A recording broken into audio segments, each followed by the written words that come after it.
You freak out when you can't find it. You search your pockets for it all the time.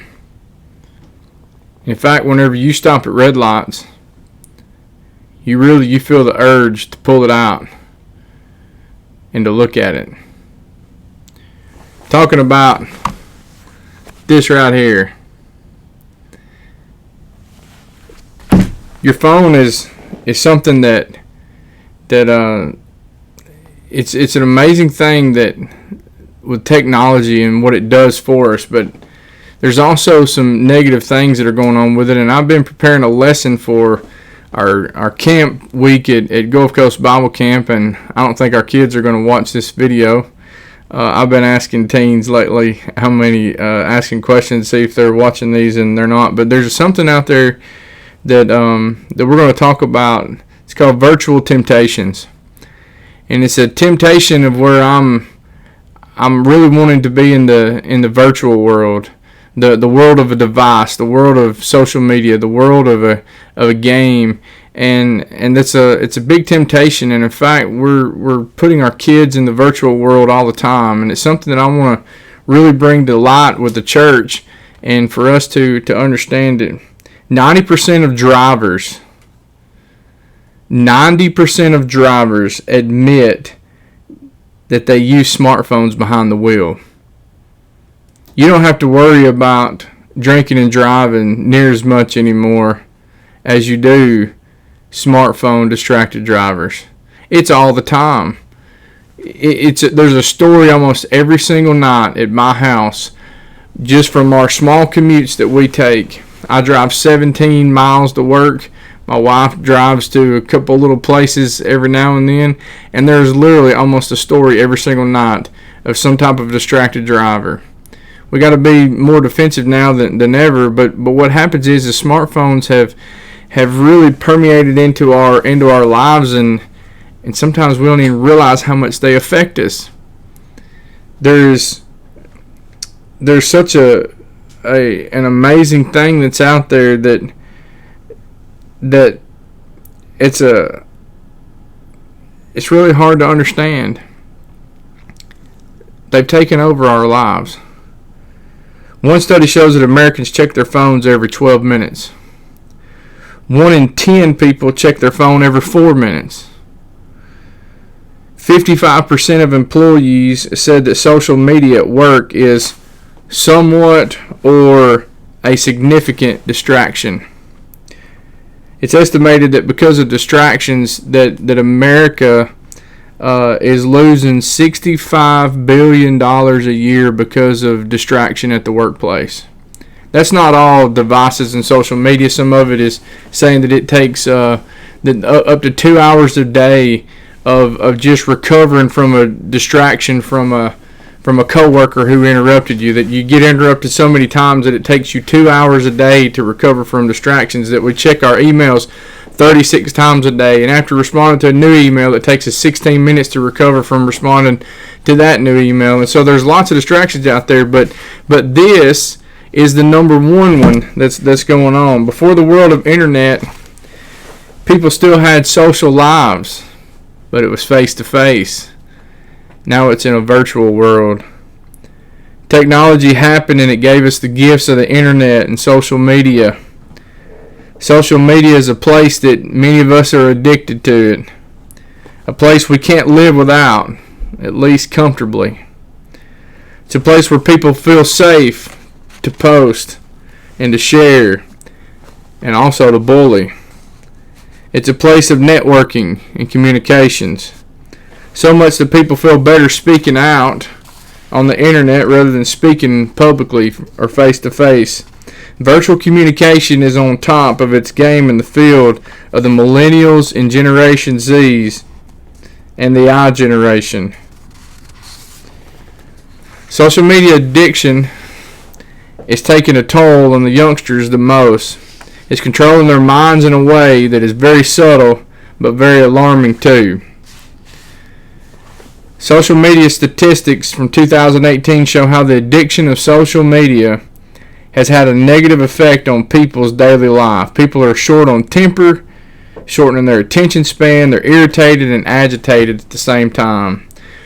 We start to procrastinate, leaving everything behind to either post on the internet or to catch up on all the shenanigans that the others have been up to, or what someone commented on what I had, on my picture, on my post, on my video.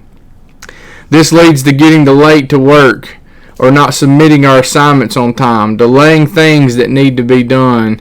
And the one thing that really is lacking is our relationships with one another. There are relationships that are right in front of us that we're missing out on because we're so attached to what's going on in the virtual world.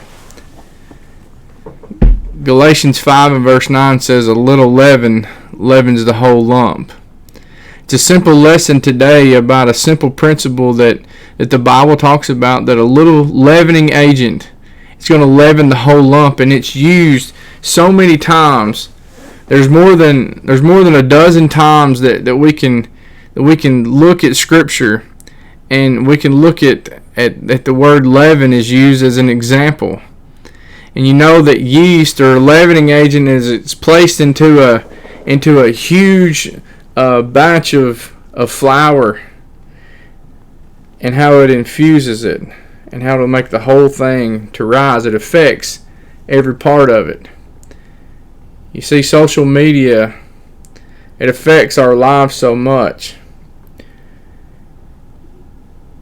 And you probably don't think so right now. You may not. 90% of drivers admit to using a smartphone. You may say, well, I don't do that. Well, you might be the 10%. But I want you to know this, that every addict don't think they have a problem at the start. But I want to talk to you about a little bit more about social media and about things that are happening. Facebook has almost 2.3 billion users. Instagram, 1 billion users. YouTube, 1.8 billion users. It goes down. Twitter's only 326 million. Pinterest, 200 million users. Snapchat, 186 million. Airbnb, 150 million. Google, 111 million. Flickr, 90 million. Social media addiction statistics have been very clear that we, the human beings, well, mostly the millennial and Generation Z, have been connected on their phones at a very high rate. So let's look at this. Facebook has almost 500 new users every single day. 6 new profiles are created every second. 76% of Facebook members log on to it every single day. The average user puts in their 35 minutes on it a day, out of which 24% have used their time to look at other people's images and posts. 24% of our time looks at other people's stuff, and you know what the rest of it is? It's about me. It's all about me. There are approximately 270 million fake Facebook profiles that talk about being princesses, princes, angels, kings, etc. There are about 60 million business pages on there, and 5 billion active advertisers on its platform. I took a fast this week from Facebook, and as I was looking at things for camp, and as I was looking at these statistics, and you know, I'll hear my family or my wife or my kids will say, well, you know, Dad, you're on your phone. Listen, I check emails. There are messages that I need to respond to. There are things that have to do with work, and so we use our phones. And this thing, workers across America say that these things make us 60% more productive. And so sometimes I'm reading or catching up. But here's the factor is that I had to ask myself, if I were to truly put this thing down, could I go without Facebook for more than a day without thinking about it? And the reality is no. And the honest answer is that really I was going and I was checking it more often than not. Pretty often. Seeing what people were saying. Seeing what was going on around the world. Seeing what was happening in your life. But yet neglecting the things that were going on around me. So I deleted it. Deleted the app. I didn't delete my page. I made a little post and said, hey, I'm going to spend some more time with my family. And I feel like that I have. But what happens is I got back on and I logged back on to check one thing. I've logged back on to Facebook 2 times in 4 days. And one time I had 33 notifications, the other time I had 20. The only 2 things that were really significant were 2 updates on my Uncle Mike that I'd missed.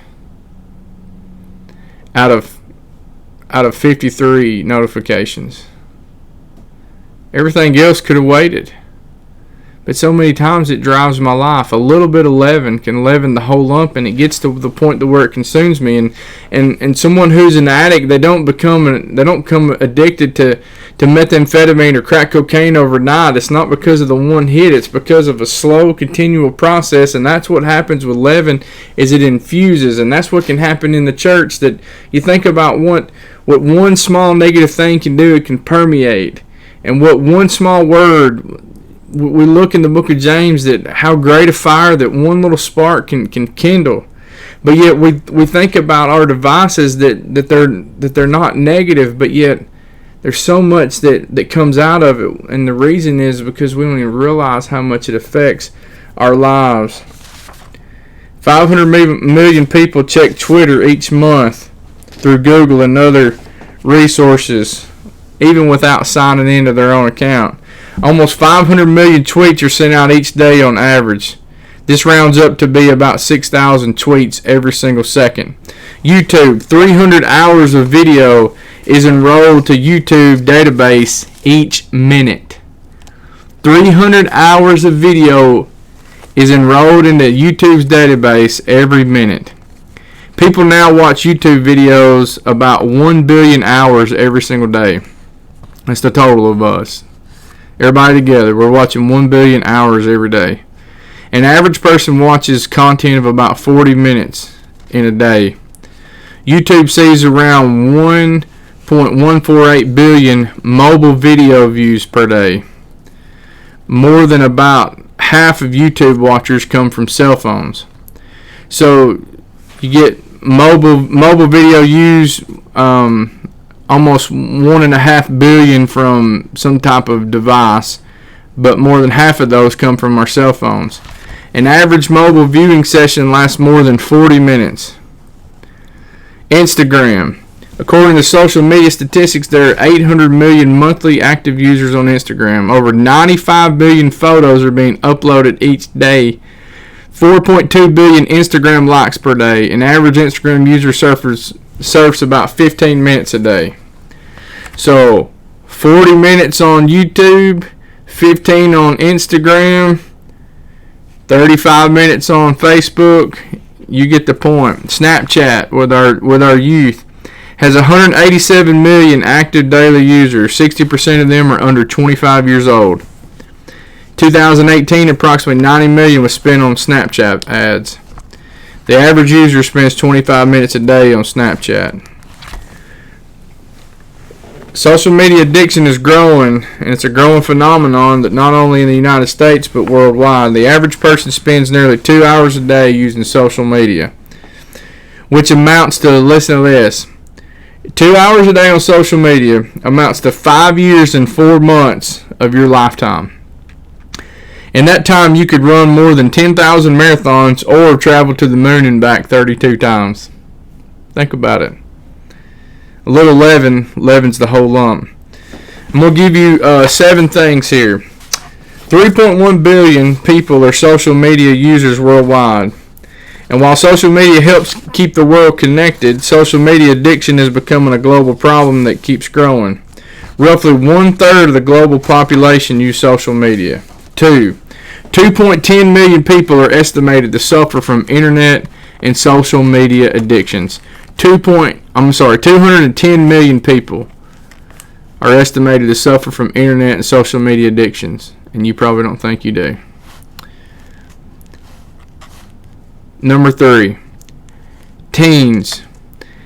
Teens who spend 5 hours a day on their phones are 2 times more likely to show depressive symptoms than those who dedicate only 1 hour a day. That's from a 2018 study.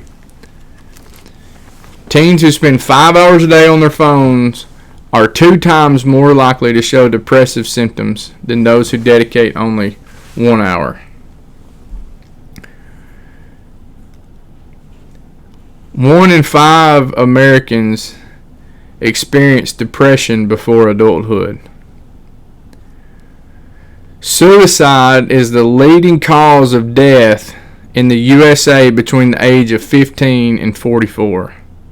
The leading cause of death between the ages of 15 and 44. A little leaven can leaven the whole lump. Every 100 minutes, a teen loses their life to suicide. 58% more females than males are experiencing depressive symptoms from social media. Teens who spend 5 hours a day on their phones are twice as likely to show depressive symptoms than those who dedicate to only 1 hour a day. Folks, we got to be limiting the leaven.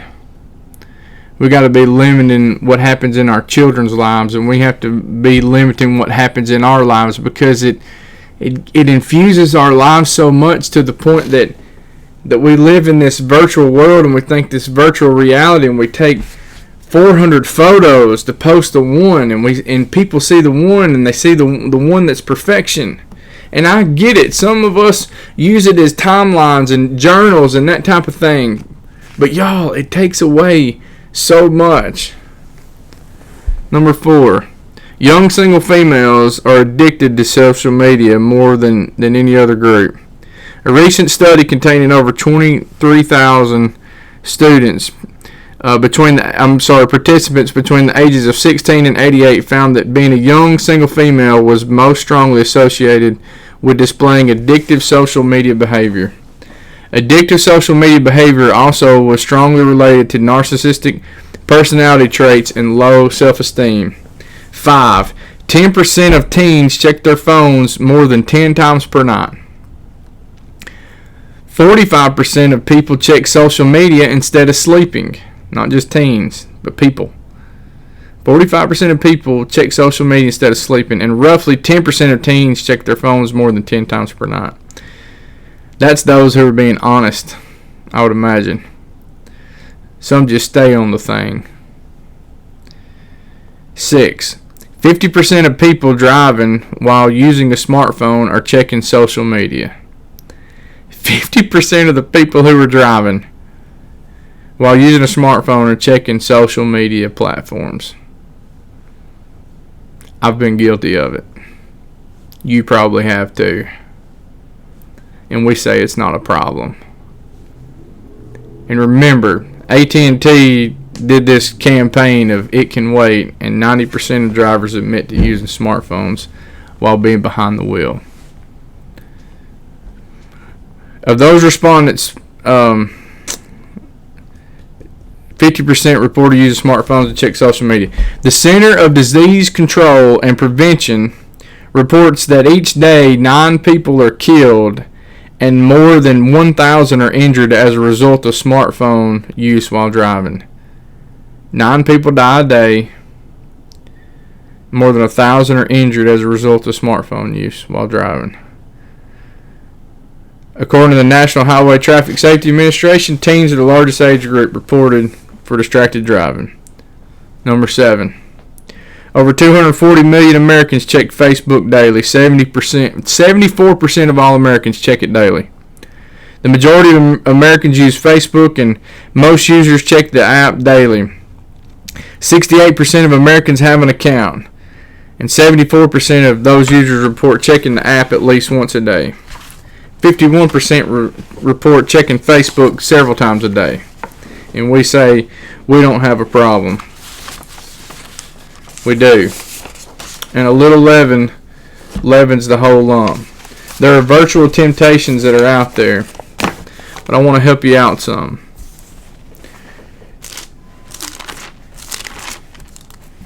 1 Corinthians chapter 10 tells us about temptation.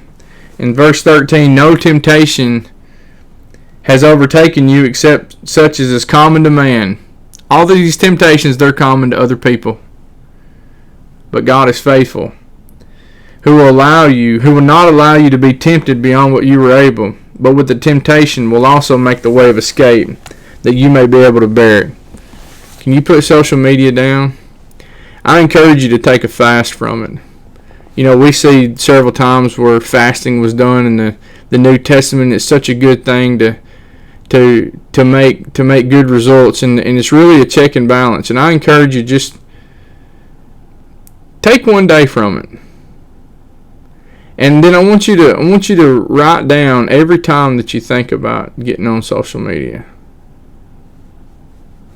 Just put your little tally every time that you think about it. It's a real thing, and it's a distracting thing, and it costs lives, but it costs us spiritual time too, and it costs us our relationships with those who we love the most, and we don't even realize it. You see, that's what Satan does the best, is he's the great deceiver, and he deceives us, and we're tempted with things that are common to man. It's a scary thing. Satan deceived Eve. We're being deceived today. See if you can take a 3-day fast from it. I'm not saying delete social media altogether, and I want you to know this, that I strive to be a good influence on there, and I know that several of you are trying to strive to be a good influence, to shed some light, and to show some good things, maybe to chart the things that are happening in your life, or to post pictures of your family.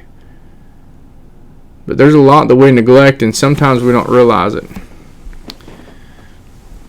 The first thing for somebody who has an addiction, the first thing to curing the problem is admitting that I have a problem. And I had a problem at one time. Hey, this thing's going off right now. It's crazy. Jesus talked about leaven a whole lot. In Matthew 16 and verse 12, then they understood that he did not tell them to beware of the leaven of bread, but of the doctrine of the Pharisees and the Sadducees. Mark 8 and verse 15, then he charged them, saying, take heed, beware of the leaven of the Pharisees and the leaven of Herod. He used that as an example. He's not saying don't beware of the, he's not saying get rid of the leaven altogether. He's saying I want you to be aware of something that can affect you negatively. And it will affect you so negatively that it'll come in and you won't even realize it. The black box. We use it all the time. 1 Corinthians 5, the church at Corinth, they had reported amongst them in the church sexual immorality. It was there. There's sexual immorality in places today that call themselves churches, and I would imagine in the Lord's church as well that it's trying to come in, and there are big problems with it.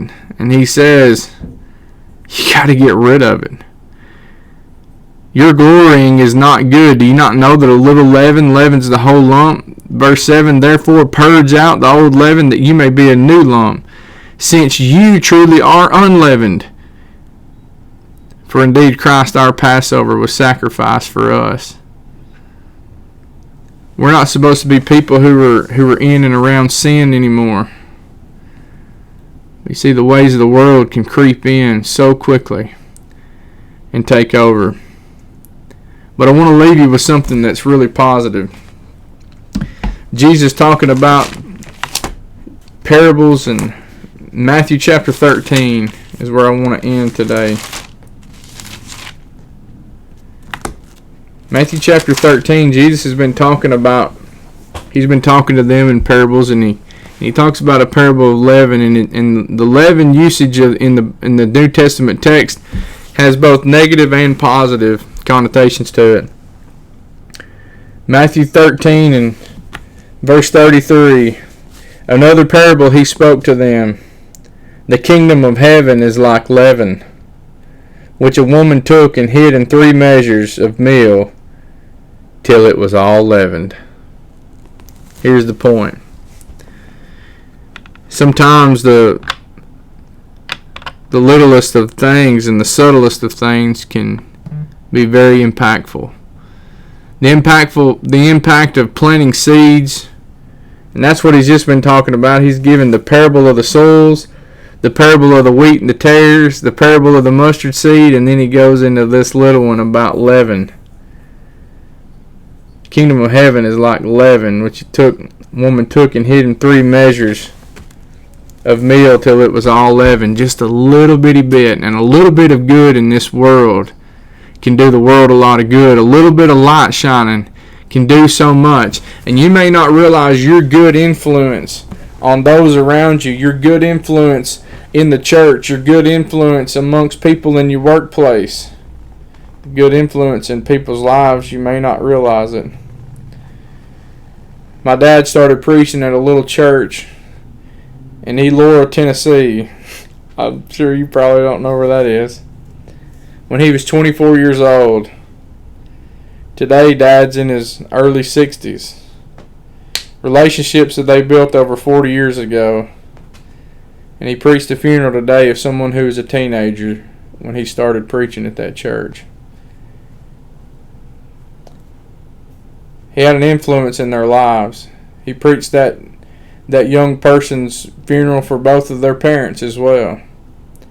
You never know what kind of influence that you're going to have in people's lives. And a little leaven, the kingdom of heaven is like leaven. And Jesus says, hey, you can have such a great influence, but you can have this influence, a small amount can do so much.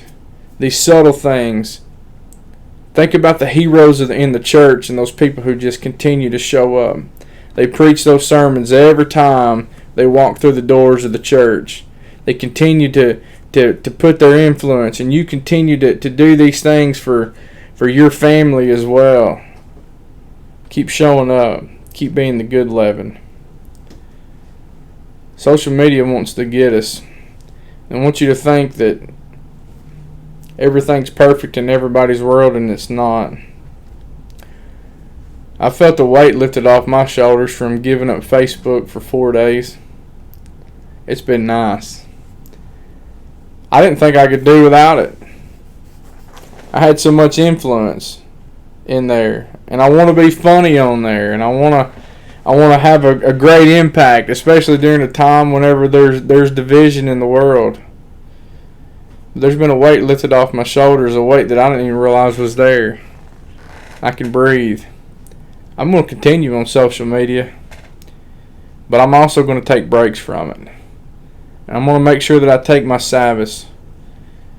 The Sabbath day was placed in the lives of the children of Israel, not to make God more God, but it was for them to take a break from the things that they do in their lives.